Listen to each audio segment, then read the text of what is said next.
Bhagavate Vasudevaya.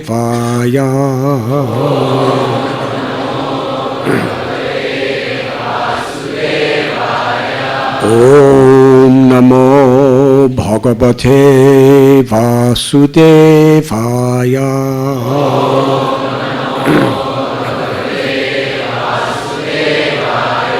Om Namo Bhagavate Vasudevaya.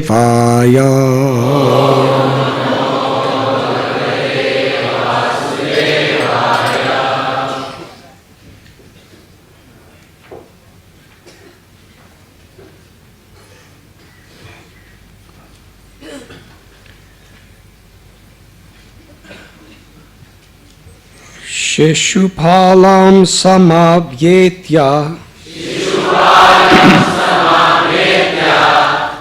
Hritadaram ivaturam Nastatvisham gatotsaham Shushyad badanam abruvan Shishupalam samapyetya Haritadaram ivaturam Nastatvisham gatotsaham Shusyad vadanam abruvan Shishupalam samapyetya Haritadaram ivataram Nastatvisham gatotsaham Shusyad badanam abruvan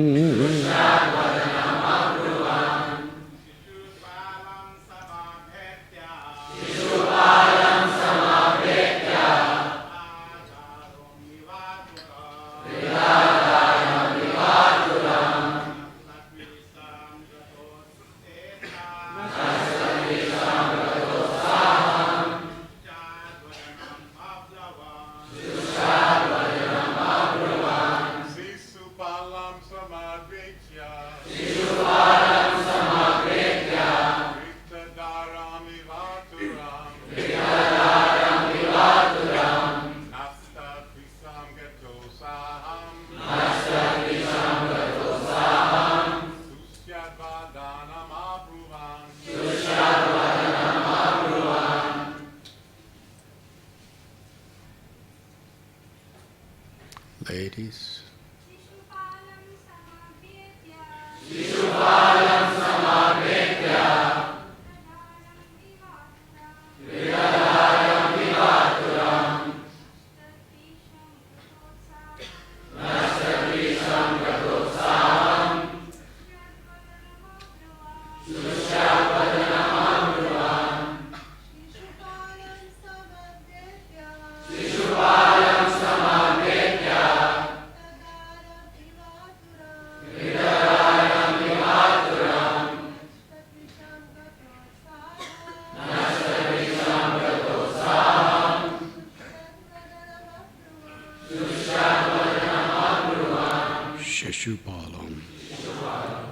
Shishupal Samabhyetya approaching Harita stolen Dharam whose wife Eva as if Aturam perturbed Nashta lost Tvisham whose color Gata gone Utsaham whose enthusiasm Shushyat dried up Vadanam whose face Abruvan they addressed. The kings approached Shishupal, who was disturbed like a man who has lost his wife. His complexion was drained of color. His enthusiasm was gone, and his face appeared dried up. The king spoke to him as follows. Bho bho purusha sardula dhomanasyam idam tyaja na priya priyayo rajan nishta dehi shudrisyate. Jarasandha said, "Listen, Shishupal, O tiger among men. Give up your depression. After all, embodied beings, all embodied beings, happiness and unhappiness is never seen to be permanent, O king.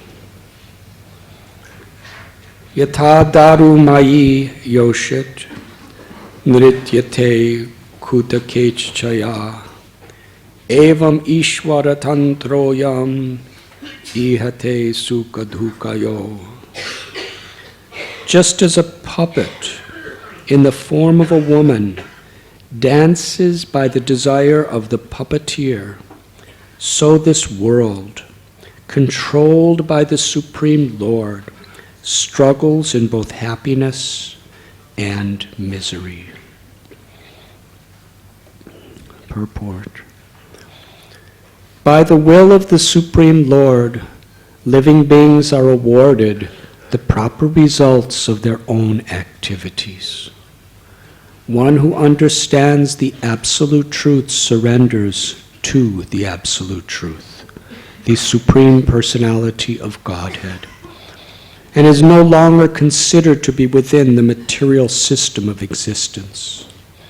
Since those endeavoring within the material system or world are necessarily trying to exploit the creation of God, they must be subjected to reactions, which are perceived by the conditioned souls as miserable and joyful. In fact, the entire material way of life is a fiasco when seen from the perspective of absolute bliss.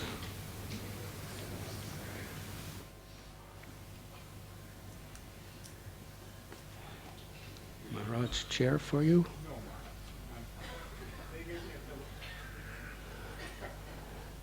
Let us welcome to our temple His Holiness Bhaktivedanta Varaha Swami Maharaj. Thank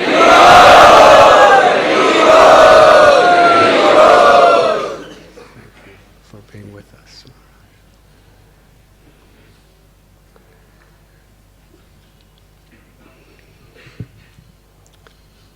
Om Agyantimidandasya Jnananjana Chalakaya Chakshurun Militam Jena Tasmai Sri Gurave Namaha.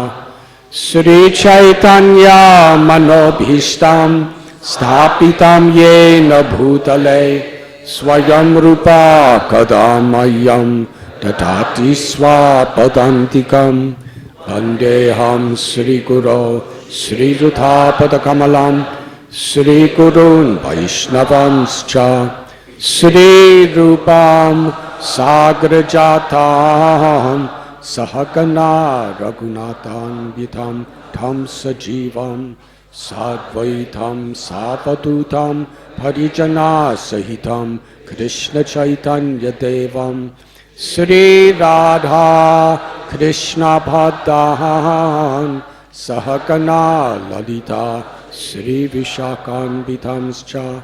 Hey Krishna Karuna Sindhu Dina Bandhu Jagatpate Gopesha Gopika Kanta Radha Kanta Namostate Tapta Kanchana Gaurangi Radhe Vrindavaneshwari Vrishabhanu Sudhe Devi Pranamami Bhari Priye Anja Kalpatarubhyascha Kripa Sindhubhya Evacha Patitanam Bhavanibhyo Vaishnavebhyo namo namaha.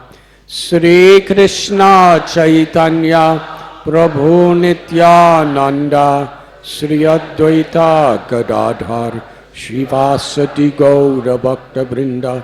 Hare Krishna, Krishna Krishna, Hare Hare, Hare Rama, Rama Rama, Hare Hare.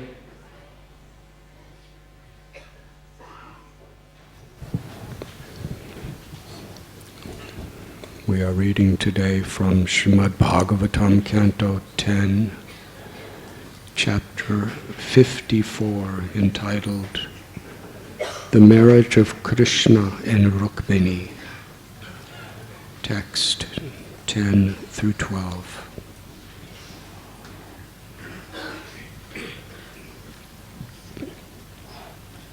In this pastime,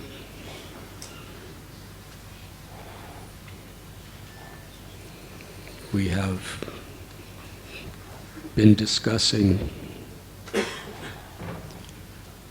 Rukmini's great desperation.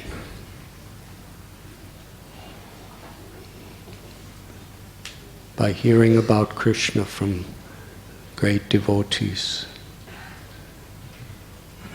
her love for Krishna awakened.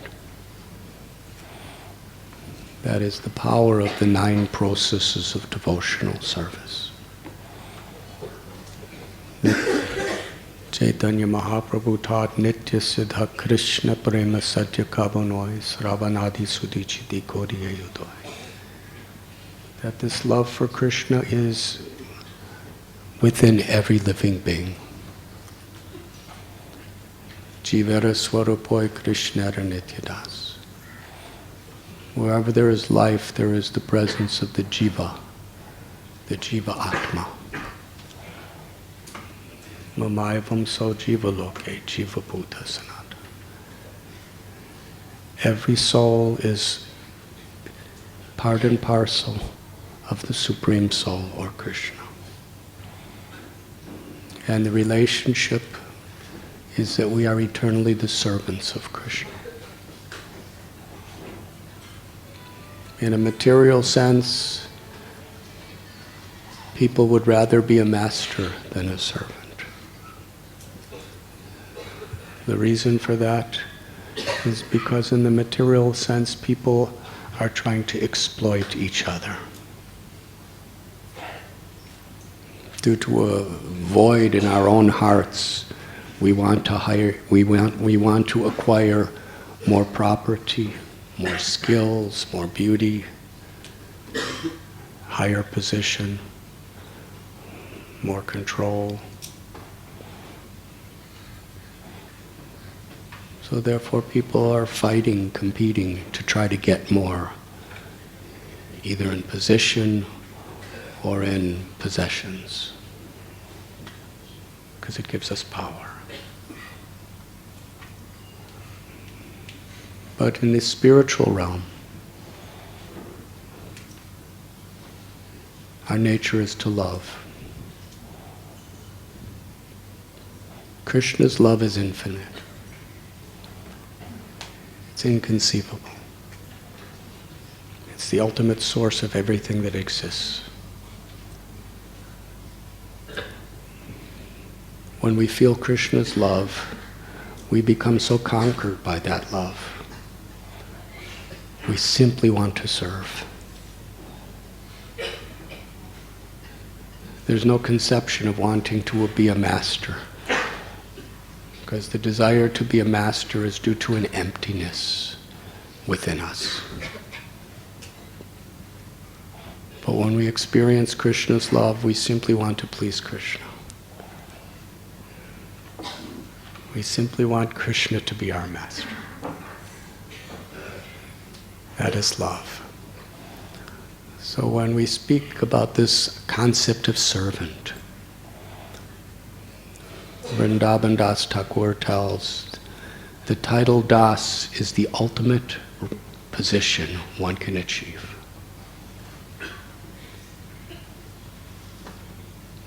It doesn't mean just to do what you're told. That's a very beginning stage. In the Vaishnava conception, the word das is to serve with love. Ahoitakiya pratihatar. To please Krishna through our service without motivation for anything for ourselves, and in a state where nothing could interrupt our desire to serve. In any situation, we simply want to serve. Bhaktivinoda Thakur prayed, Maro birako bijo ichato. In any situation, Krishna, you can protect me or you could kill me, or anything else. You can give me anything or take anything away from me. That's all superficial technicalities. I'm your servant. And in all conditions, I simply want to please you with love. It is that consciousness that is actual bhakti. And whatever philosophies, whatever sadhanas, whatever austerities, it's all meant to bring us to understand that principle.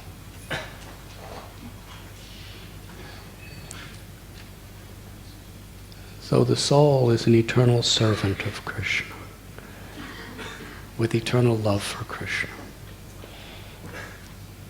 And that love, even though the soul is infinitesimal, Krishna's love is infinite. Krishna's beauty is infinite. Krishna's transcendental qualities are infinite and eternal. And when Krishna reveals himself to us,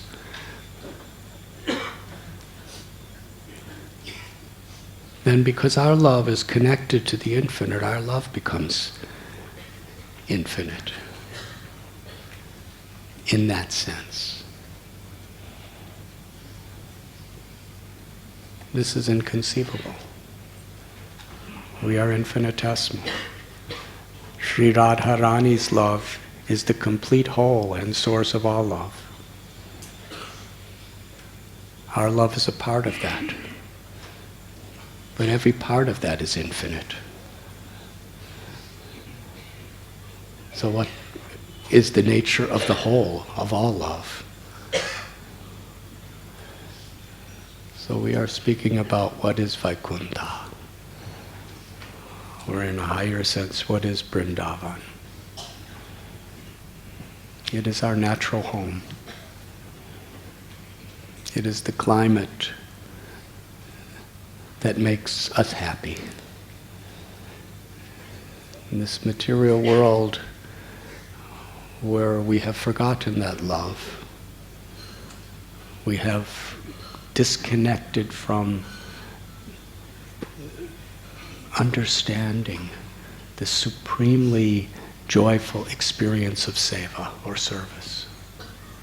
So we're trying to replace it with so many substitutes. And according to how we try to do like that, it aggravates and perpetuates envy, arrogance, depression, greed, kama, selfish lust.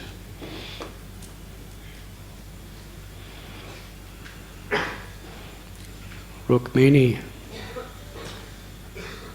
of course, she's the goddess of fortune. She's an expansion of Sri Radha.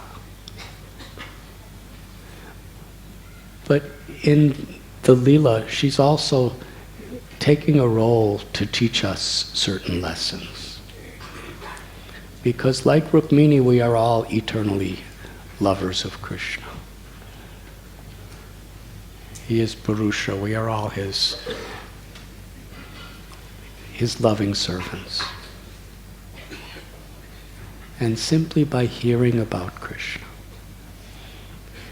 in the association of devotees, simply by connecting to Krishna who's personally present in the sound vibration of his words from the Bhagavad Gita. He's performing his pastimes directly, personally, in the sound vibration of these stories from Srimad Bhagavatam and other great scriptures. By connecting with Krishna in this way, Srinvatam Swakata Krishna Punjas Ravana Kirtana, because Krishna is all pure.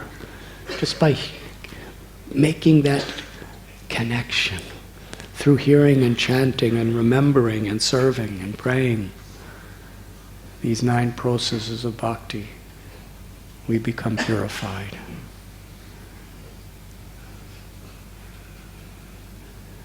Why? Because Krishna is all attractive. So Rukmini never saw Krishna with her eyes, but she heard about him through her ears. And she took him into the core of her heart and surrendered her life. And Krishna reciprocated fully. But she was meant to marry Shishupal, who was Krishna's cousin brother, who was extremely envious of Krishna. He was demoniac in every way. So she sent a message to Krishna. Just as we offer our prayers to the Lord, she offered a prayer with faith. And just like Krishna doesn't always immediately answer our prayers, she didn't know what was going to happen. She was really being tested almost till the last minute, when her life would have been totally destroyed by this forced marriage. And we find, finally the messenger came back with Krishna and gave her assurance that Krishna's come. She went to the temple of Ambika. And as she was coming out, because this was a very, very important part of the ceremony, she goes to the family deity to offer her prayers, and then she comes out, and then the official marriage was to begin. So as she was walking out of that temple, there was Shishupal, who was madly, intoxicatingly attracted to her. And Shishupal invited so many of his friends. And what were the nature of his friends? They were all like him. They had their sangam, and you had to be highly qualified to be a part of that sangam. It's like here in Mumbai, there are some clubs for very elite people. You know, maybe you have to be some very, very powerful person with tremendous influence and tremendous wealth to get in this club. It's not that anybody could just come in and sit down next to them and say, you know, give me a laddu.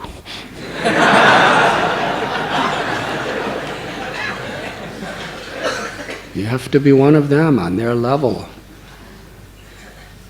So these are all people on Shishupal's level. What was his level? There was Jarasandha, Salva, Pondraka. Powerful kings or princes.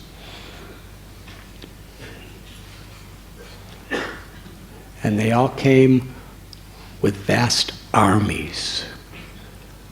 Why? Because they feared that Krishna may try to take Rukmini. So they were really fully prepared for what they considered the worst.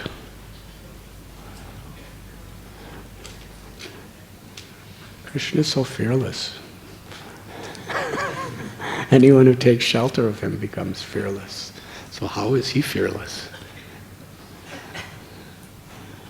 So he just came in, and he was right there among all the other kings and all the other princesses and all of these other enemies. And Rukmini came out, and she was walking. She just wanted to find Krishna. This was going to be the first time she ever directly saw Krishna with her eyes. Can you imagine her anticipation? She was praying for Krishna. She was crying for Krishna. She totally gave her body, mind, words, life to Krishna. But she never saw him yet. She was yearning to see him. She was yearning to be directly seen by him. This was what was in her heart as she was walking out of the temple. She was so beautiful that all of these extremely demoniac, exploitative rulers, they couldn't control themselves when they saw her. She was just too beautiful. They all fell unconscious. Now that's intense. Because these people, they have their own queens and their own princesses, and they conquer other kingdoms, and they get the most beautiful, any beautiful woman in the world, they just say, you come with me, and they, yes, you. So it's not like they were, desperately looking for somebody. They had everything.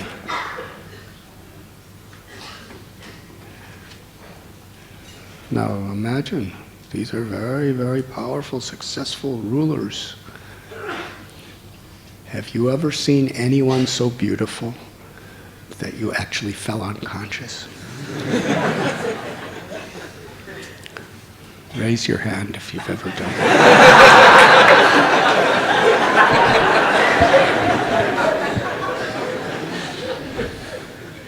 So this is Rukmini's beauty. But actually, premanjana churita bhakti vilochanena, that you can't see Krishna unless you have love for Krishna. And similarly, Rukmini is none different than Krishna. She is his Hladini Shakti. She's an expansion of Sri Radha. Radha expands as queens like Satyabhama and Rukmini to serve Krishna in Dwarka.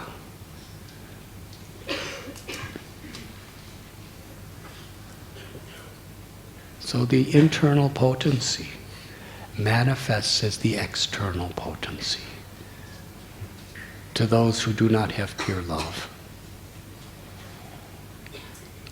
In other words, Yoga Maya becomes Maya. This is the incredible, inconceivable power of Rukmini. Effortlessly, nobody could actually see her. Only Krishna could see her, and those who were pure devotees of Krishna. Everyone else saw a manifestation of Maya. But what kind of manifestation of Maya were they seeing? Because Rukmini is the original source of all spiritual energies. They were seeing the original source of material energy. They were seeing Maya in its fullest, or in her fullest.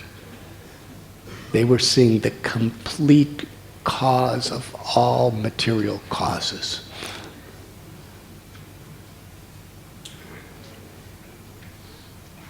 If you take everything beautiful in the material world that you want to enjoy and exploit, all the wealth, all the beauty, all the fame, all the knowledge, all the renunciation, all these material opulences, in its completeness, and you put it in one form, that's what they were seeing. They were seeing a material form of Maya. Krishna was seeing the same. Krishna, Balaram, and the people who came with Krishna, they were seeing Rukmini, the Lord's eternal goddess of fortune, pleasure, potency, his consort. Everyone else was seeing Mahamaya. And they were seeing, and it's not like some Bollywood special effects, even Hollywood special effects. She was moving in the same way. It wasn't like there was a double or something like that. It wasn't that she went like this and then Maya went did the same. It was her.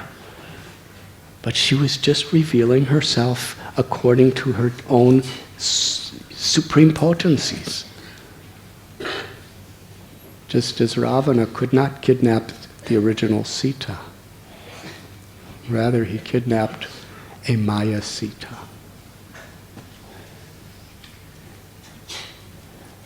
But it was Sita that manifested as a Maya Sita. A material Sita. So that's what they were seeing. And Krishna, it's not so difficult to take her away when everyone falls unconscious.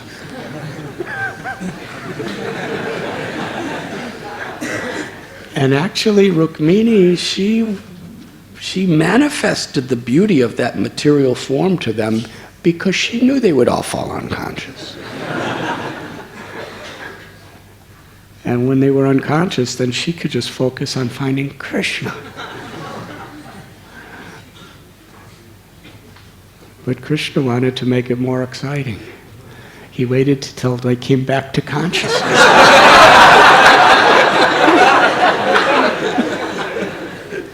If he wanted to, they're unconscious, Rukmini made them like that, he could have taken and then they wake up and...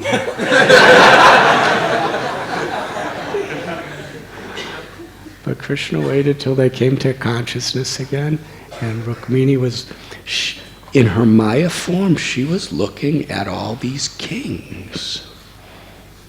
Kind of like what Mohini Murti did with the Asuras. She was looking, and as she was looking, oh my God, it was, how fortunate is Shishupal. And Shishupal, try to understand the psychology of this Leela. Shishupal, he's about to marry Rukmini. And here are the most elite, highly successful people in the entire planet. These are all kings of entire domains with unbelievable wealth and strength and fame and everything to enjoy. And Shishupal is saying, they're all falling unconscious to see my wife.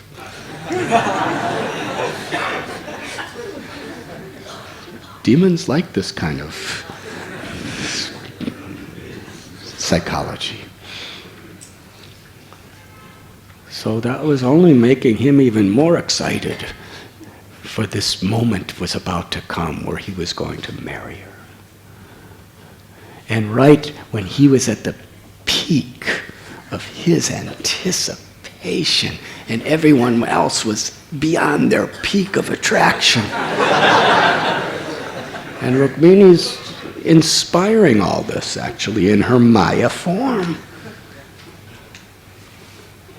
And they don't even know that they're not actually seeing Rukmini. They're seeing the Maya Rukmini. And she moves her hair from, that was a little bit covering her eyes, her lotus eyes. And she looks around and she sees the kings, and the kings swooning. And then she sees among them all is Krishna. And right in front of everyone's eyes, Krishna takes Rukmini and puts her on his chariot. And it described, he held her hand, put her on his chariot, and slowly he drove away.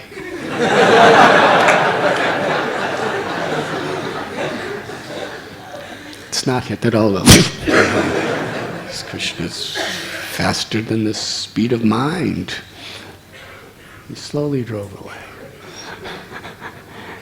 This was, if he went really fast, it would have kind of showed some concern that, there's some competition here. But the fact that he just slowly drove away means he couldn't care less about any of these people. They were totally outraged. It was the absolute insult that he was doing this in the presence of all of them together. Individually, everyone took it very personally. And they all had their armies. There was millions of soldiers there, with elephants and chariots and horses and all kinds of weapons and nuclear yogic weapons and so many things. They all attacked Krishna. And Balaram was happily assisting Krishna. And all these millions and millions of soldiers, within a very small frame of time, everything was defeated. And it was just Krishna and Rukmini. Incredible. Krishna can do all this with his wife, or his future wife, sitting right next to him on the chariot. Yes? No problem. They were shooting millions of arrows at him. It described that there were so many people who these kings brought with them, that when they started throwing javelins and arrows and all these other weapons, the entire sky became black, dark. It actually blocked the sun. It's hard to imagine. That's how many people there were, and that's how fast they were shooting. And the incredible thing is there's so many weapons making the entire sky black were all flying toward Krishna and his people. And Rukmini, when she saw that, now this is not the Maya Rukmini, this is Krishna's Rukmini. She became very concerned. And Krishna smiled at her. And he spoke very sweet words. He said, have no fear. He said, your army will take care of them. He didn't say my army. That means he already accepted that you are my queen, and everything belongs to you. These are your soldiers. This is your chariot. Everything that's mine is yours. And Srila Prabhupada explained that is actually relevant to everyone. When Prabhupada would say, we go back home, back to God. When we actually are at home, then everything that belongs to Krishna is ours. If we want to be proprietor, we're stuck with a few temporary things in this world that are taken away. But if we give up the desire to be a proprietor, and we accept Krishna as the proprietor, and Krishna the enjoyer, and Krishna is our supreme loving friend, then Krishna shares everything with us. That's the nature of love. In a loving family,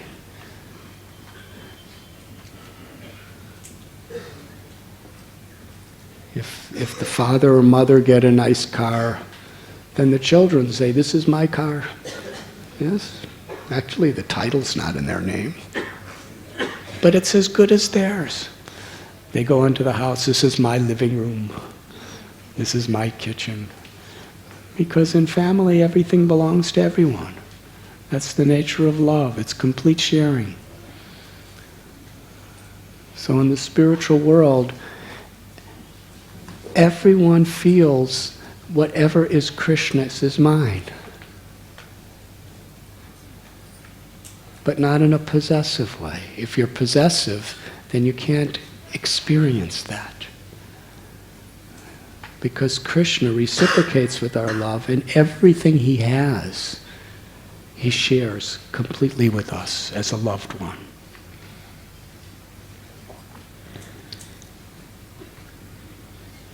That is the nature of bhakti. So Krishna tells Rukmini, don't have any fear, your soldiers will take care of them. And within a very short amount of time, all the armies were defeated. Everyone. And Jarasandha, Salva, Pundraka, and Shishupal, all of them, they were all chasing after Krishna, really angry, really mad. And now they were totally defeated. There was nothing they could do. Krishna was gone with Rukmini. Shishupal, it describes in this verse today, this hankering and lamenting. He was hankering, and now he's really lamenting.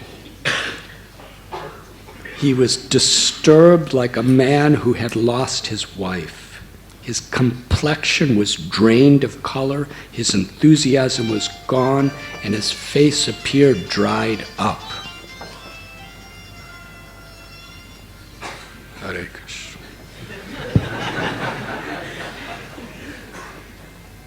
But the kings were in such illusion, they wanted to encourage him.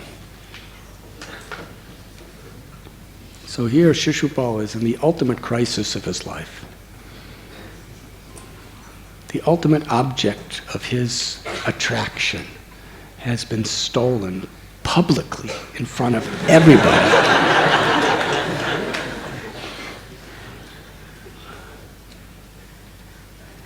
And he and everyone has been defeated by the person he hates the most. If Krishna wants to make you happy, no one can do it like Krishna. And if Krishna wants to make you miserable, he's the master. But Krishna, when he makes us miserable, it's always for a good purpose, to ultimately make us happy. The sufferings in this world are all actually arranged only to open the doors to supreme happiness. And we find Jarasandha here is trying to encourage Shishupal. He's giving him really nice philosophy. Because these are not just like maniacs. These are highly educated, refined, super evolved yogis who just haven't overcome envy or arrogance.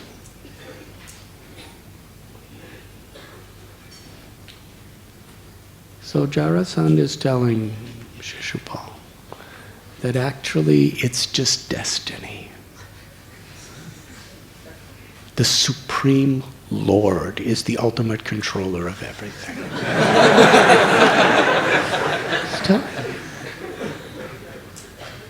But he doesn't accept Krishna as the Supreme Lord. Because after all, Jarasandha and others, they got their mystic powers by worshipping higher powers. Ravana worshipped Brahma and Shiva. Jarasandha was a very great devotee of Shiva. He was doing all sorts of sacrifices to get his powers. So they understood that there was a Supreme Lord. But avajananti mamuda manusim dhanamashara. They couldn't recognize Krishna is the Lord. He's Ishvara Parama Krishna. He's the Lord of all lords.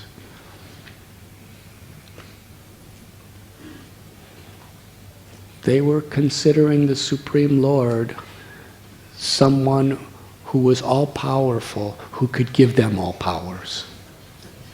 That's how they approached. And they got so many powers.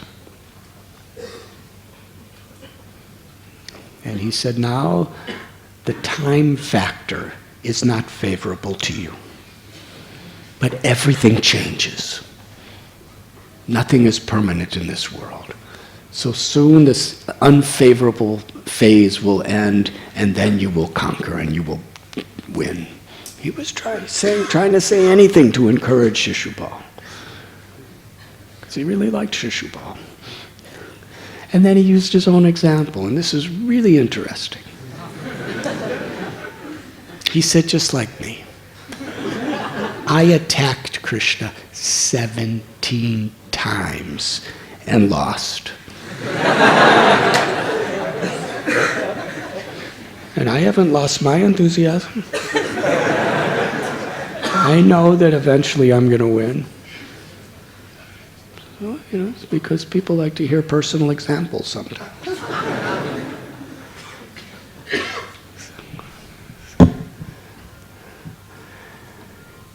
This is how people could be covered over. It's really incredible. And this is the most important part of the class. I'm about to speak, but I'll be back in about 2 minutes. And Radhe Shyam Prabhu, if you could sing kirtan until I get back, everyone will become very purified.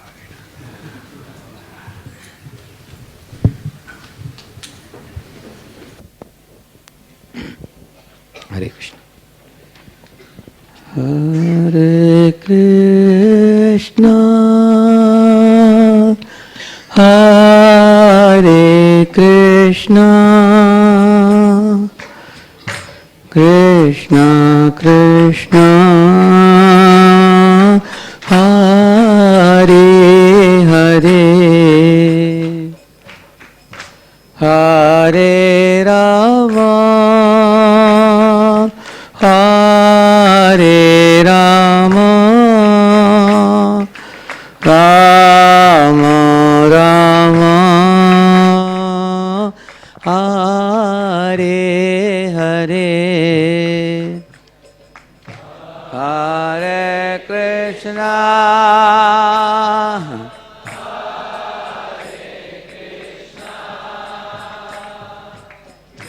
Krishna Krishna, Hare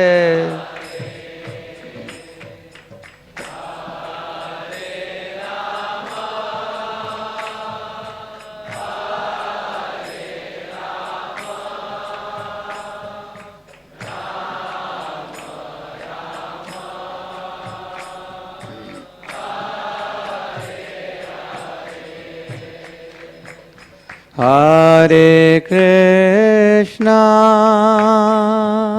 Hare Krishna, Krishna Krishna, Hare Hare, Hare Rama,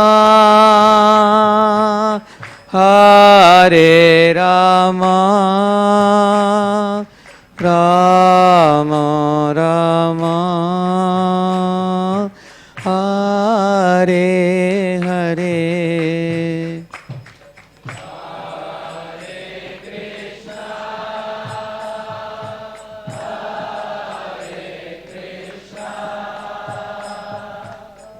Krishna Krishna,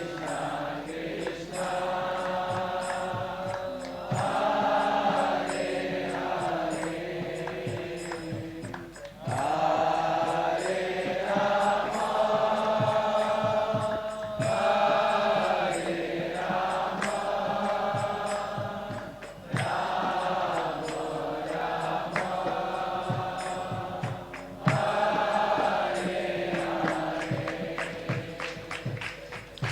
Hare Krishna, Hare Krishna, Krishna Krishna, Hare Hare, Hare Rama, Hare Rama, Rama Rama, Hare Hare, Hare Krishna,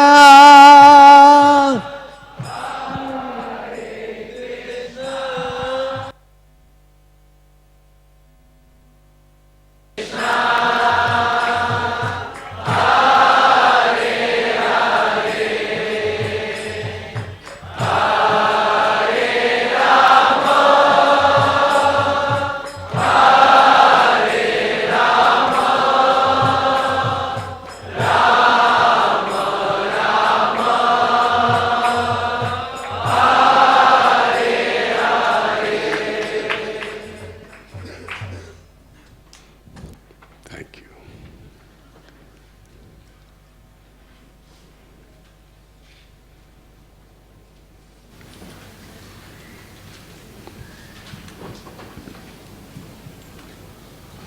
Queen Kunti offered a beautiful prayer. Janmaishwarya Shrutishyubir Edamanabada Manapuman. That the greatest impediments to approaching Krishna are to have excessive beauty, strength, knowledge, wealth, fame. These are disqualifications. In other words, those things that people are most attracted to. Those things that people spend so much of their lives, even at great risk and trouble, to attain, are the greatest impediments to approach God. There's a similar principle in the Christian Bible. It is said, it is easier to put a camel through the eye of a needle than for a wealthy person to enter the kingdom of God.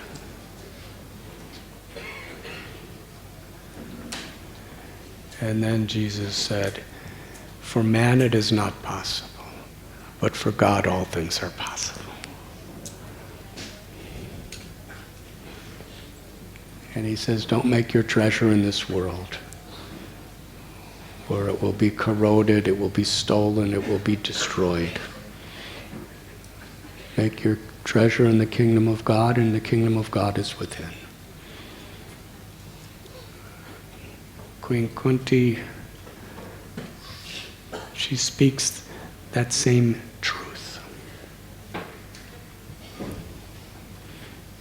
Because here, she's speaking this prayer after Krishna has coronated Yudhisthira as king.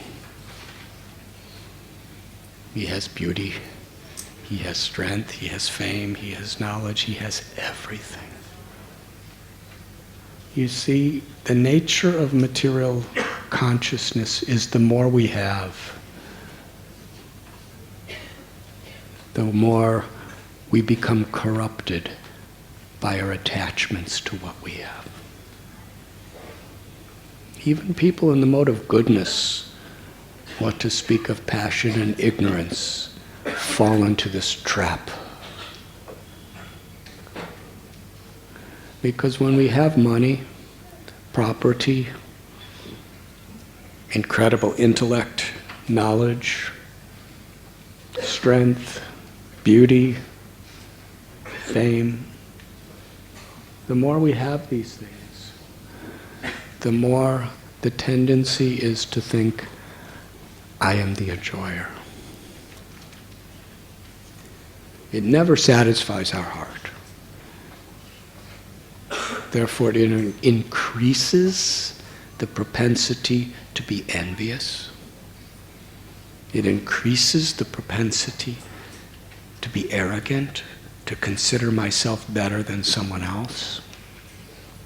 It increases the propensity to think I am the doer and I am self-sufficient. And then we cannot cry out for God's mercy, Krishna's mercy. Sri Chaitanya Mahaprabhu, in his beautiful verse, he completely counteracted that whole concept. Trinadapi sunichena, taror ibasihishnana, amanina manadena kiritaniya sadahani.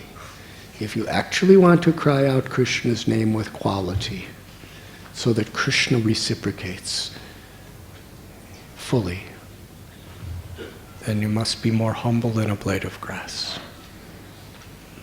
more tolerant than a tree, eager to offer all respect to others and not expect any for oneself.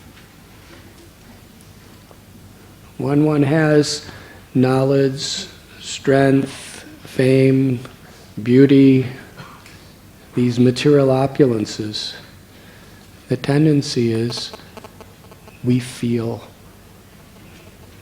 that we deserve to be respected. And the more we think we deserve to be respected, the more we're prone to disrespect others. Even if formally we do it with our words or our actions, in our hearts we probably really don't. Because we feel, I am so much superior to this person. As a matter of etiquette, because I'm so exalted, I'm respecting you. But do we really feel it? When Mahaprabhu was saying Amani Namanadena, he's speaking of a bhava. Actually seeing every living being as part of Krishna. And because we see the exalted nature of Krishna, we respect everyone on that level.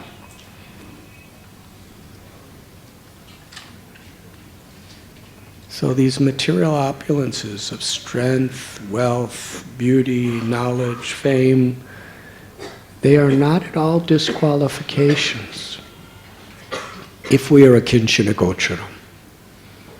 If we recognize that ultimately everything belongs to Krishna.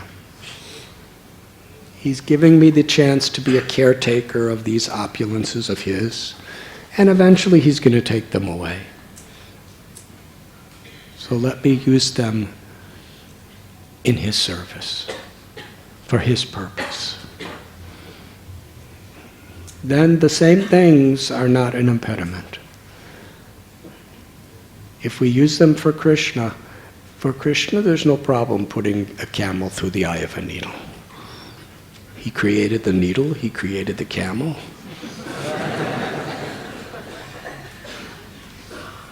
Krishna, nothing is impossible. But from a material perspective, it's impossible because people become so intoxicated and they lose their intelligence. The more you have, the more you become intoxicated. That's the tendency. That's why it's so important to have satsang and sadhana.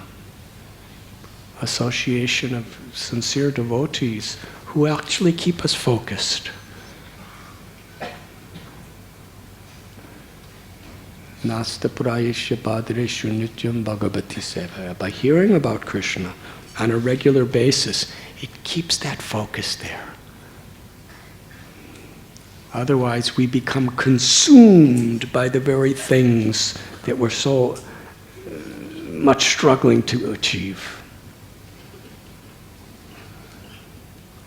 And this is the case of this assembly of Jarasandha and others. We were speaking about, it's like a club of really powerful rulers. Who is Shishupal? Sometimes we kind of make fun of him. But if he was in this room right now, you would not be making fun of him.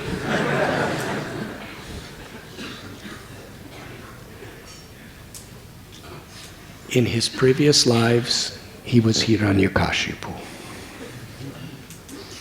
He was Ravana. He and his brother, Jaya and Vijay, Kumbhakarna.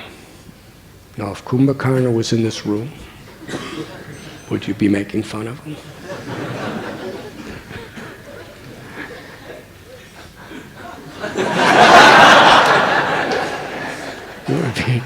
You would be sincerely, from the core of your heart, crying, Ram, save me. It's extremely powerful. Shishupal had all those powers. He had the power of Kumbhakarna and Hiranyakashipu, Hiranyaksha, Ravana. Those were his past births. He was the same person.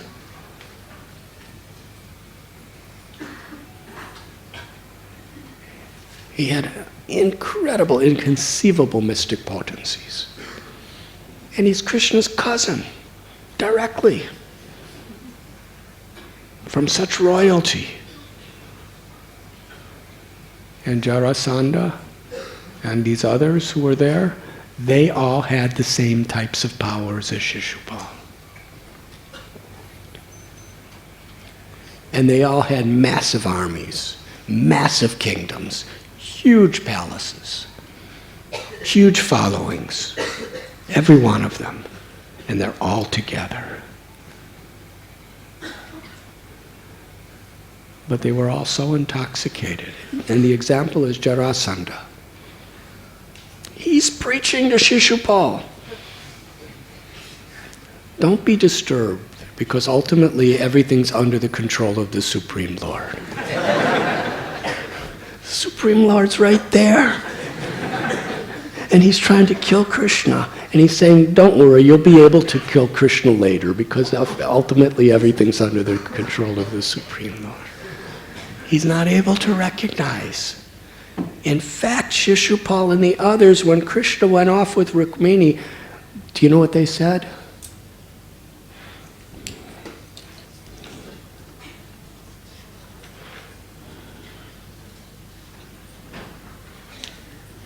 It's really interesting what they said. Let me see if I can find it.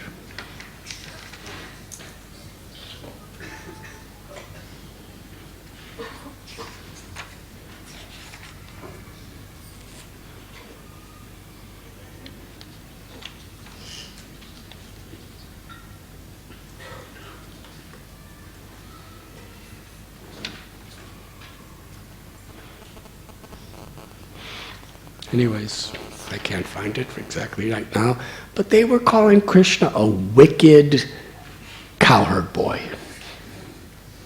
making him just such a relativistic, useless person. They were calling Krishna wicked, and he's nothing but a cowherd boy. That's what they were speaking as they were attacking him. That's what they're thinking. So Jarasandha, he's so intoxicated by his powers.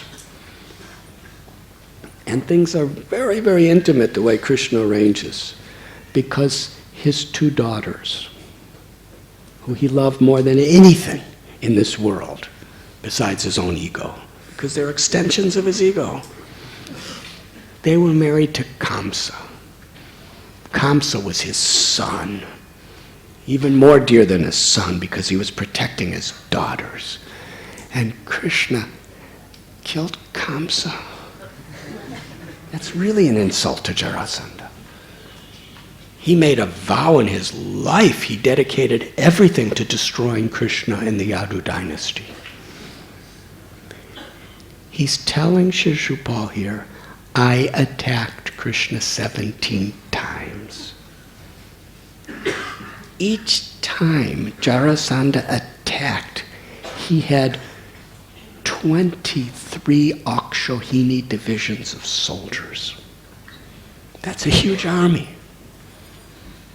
One Akshauhini division is something like 21,870 chariots with warriors on the chariots. That means a charioteer and a chariot driver and a warrior. 21,870 powerful, trained warriors riding on 21,870 massive male elephants. 65,000 people soldiers on horses. And 109,000 marching soldiers with weapons. That's one Akshauhini. 23. That's over 5 million soldiers. On horses and elephants and chariots with weapons. They all attack Krishna 17 times. That means, mathematically, which I'm not good at, Krishna already completely annihilated almost 90 million of his soldiers. Yes? Now what was Jarasandha's potency? It's not like it took him 20 years after 23 Akshauhini's divisions of soldiers were annihilated. He had to build another army. He just kind of came right back with another 20 up. That's how influential he was in this world. He can get such massive armies, one after another, practically immediately, to attack Krishna. There's nobody that could compare to that influence. In the armies today, World War I, World War II, when the army's defeated, they just surrender and that's the end. When the whole army's defeated, when you just get a little part of it. But Jarasandha, his whole army's defeated 17 times and he just comes back with another one just as big and just as powerful. Krishna's already defeated 88 million soldiers connected with Jarasandha. And he always lets Jarasandha go.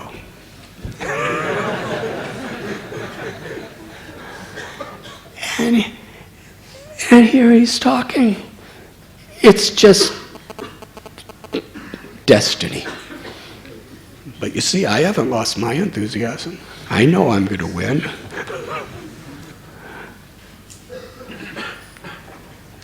Avajananti mamudha. This is to the extent that the false pride can cover us over. So we have to see it for what it is.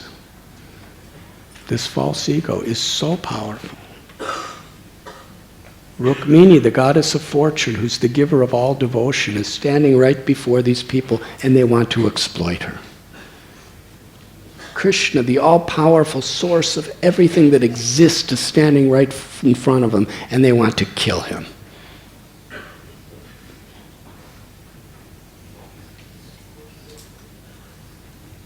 And from a material perspective, these are very, very cultured people, coming from very high positions.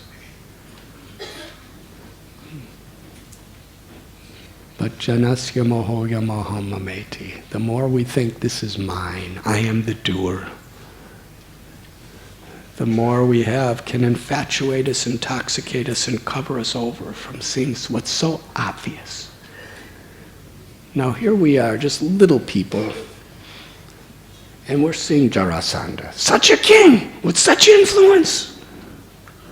How many of you over a couple years could get 88 million people to help you and give their lives for you? That's Jarasandha. He could attract 88 million people to give up their lives for his purpose. And more. But he can't understand what all of us, just simple people, can understand so clearly.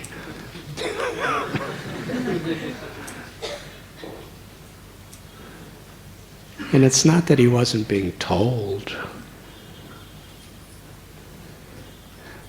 But you see, Shishupal, why couldn't he understand? He's seeing it all happening. But people like Jarasandha and Pondraka and Salva, they're just perpetuating his illusion by giving him false hopes. It's all right. You'll get Rukmini. It's just a matter of time. The astrology's not right yet.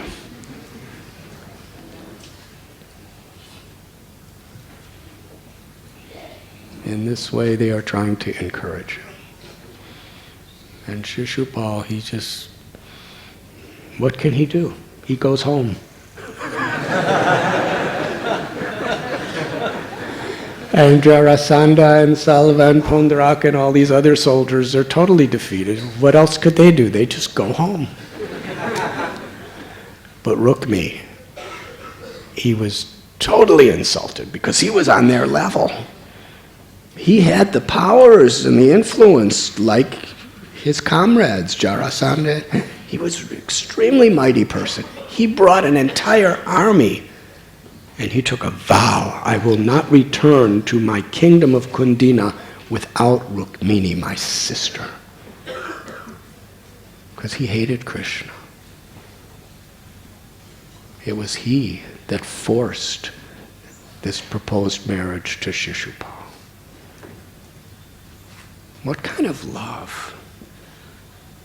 Rukmini had no attraction to Shishupal. His so-called love for his sister, and he really thought he loved her.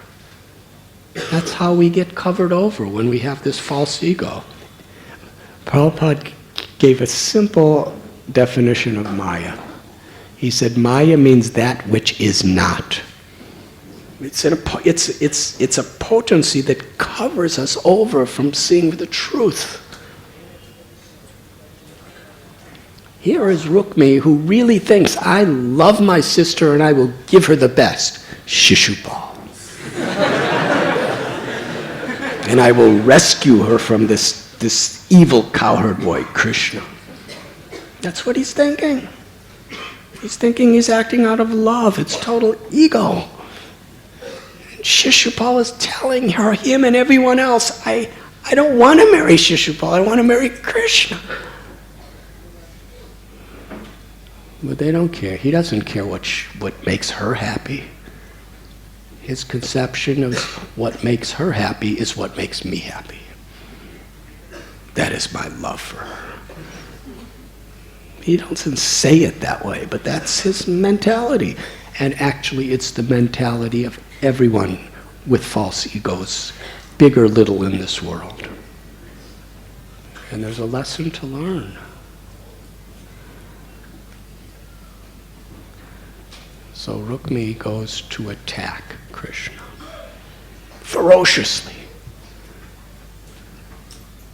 And we are going to read what happens in the next verses of Srimad Bhagavatam. So my humble request, understand this principle. Krishna is the proprietor. Krishna is the enjoyer, and Krishna is our ever well-wishing friend. When we have this consciousness, we can find true peace, true love, forever. Because in this consciousness, Krishna will truly respond when we chant his holy names.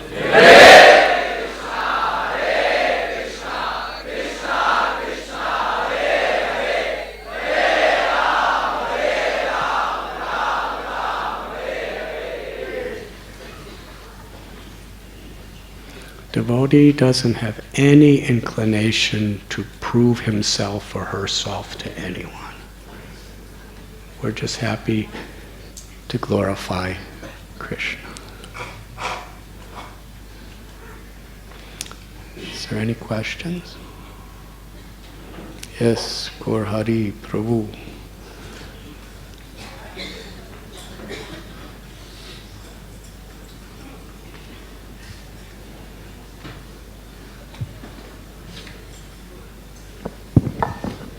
Thank you. Thank you for a wonderful class, Maharaj. Maharaj, in the initial part of your class, you were describing the mood in the spiritual world and how being a das is a very high title. So we get to serve in the movement of Srila Prabhupada through projects, through so many systems. At the same time, das is also a very personal relation that we may establish with devotees.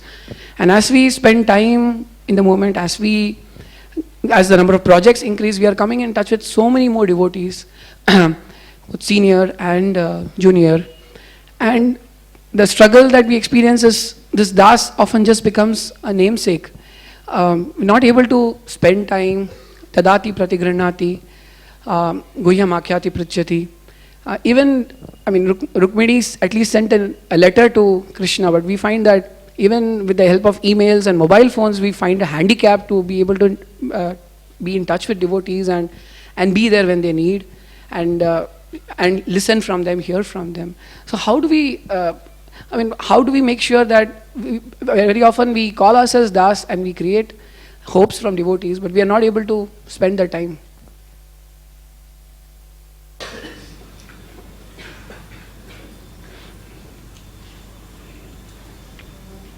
To make progress, we should not think why other people are like that. We should think why I am like that.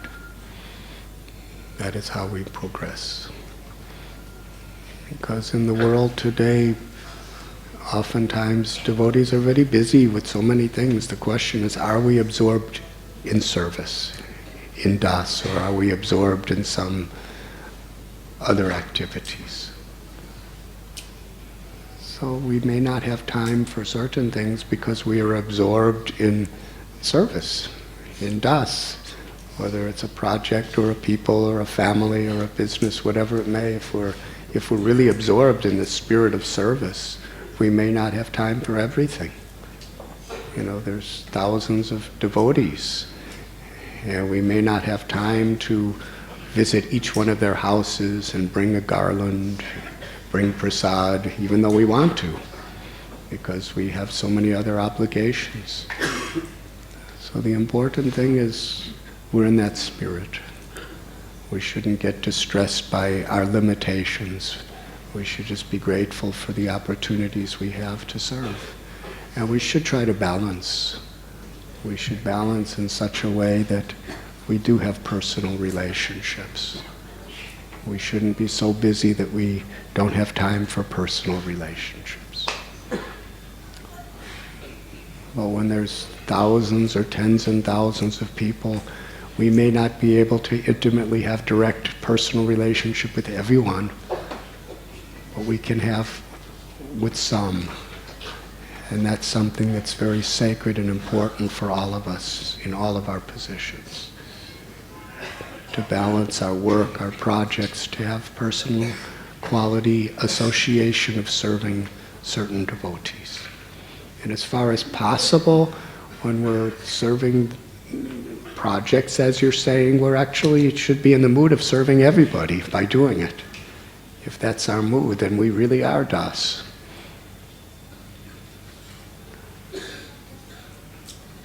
Does that answer your question? Hari Hari. Hare Krishna Maharaj. Thank you very much for such a wonderful class, Maharaj. I wanted to ask Maharaj, in the relationships with the devotees, how to keep aside our false ego. Because how to keep aside our false ego in the relationships with the devotees. Because we know our spiritual master will be pleased if we are in the mood of a servant. But false ego is also there. So how to not act on false ego platform? By chanting Krishna's names with a prayerful heart, by offering respect, by trying to be in that spirit of seva or service, we purify the false ego. to become true ego. And otherwise, by just being sincere to please Krishna. As we quoted, for us it's impossible to overcome the false ego. But for Krishna, everything is possible. If we please Krishna by our sincerity, by our honest efforts, ananyas chintayanto mam, yejana parupashate. Krishna will protect what little we have, and Krishna will compensate what we lack. So if we're humble, we understand how much we lack. And then we really sincerely try to please Krishna. And then when Krishna does compensate for us, we don't say, just see what I have done. We say, Jai Shri Krishna. That's a tendency. We have so many shortcomings. Krishna, help us. Help me. I'm so shortcoming. Please help me. And then Krishna helps me and we say, see what I have done. You laugh, but that's what we all do. Every single one of us, unless we're pure devotees. That's what we do. Of course you're all pure devotees, but we haven't all realized it yet.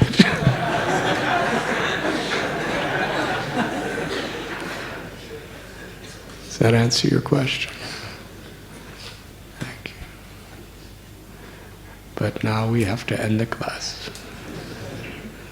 Srila Prabhupada ki jai. So please be enthusiastic to distribute Prabhupada's books this month. It's a very wonderful opportunity to humble ourselves as the servant of the servant to share this wonderful message. Srila Prabhupada ki jai. Ananti Koti Vaishnava Vrinda ki jai. Shri Radha Gopinath ki jai.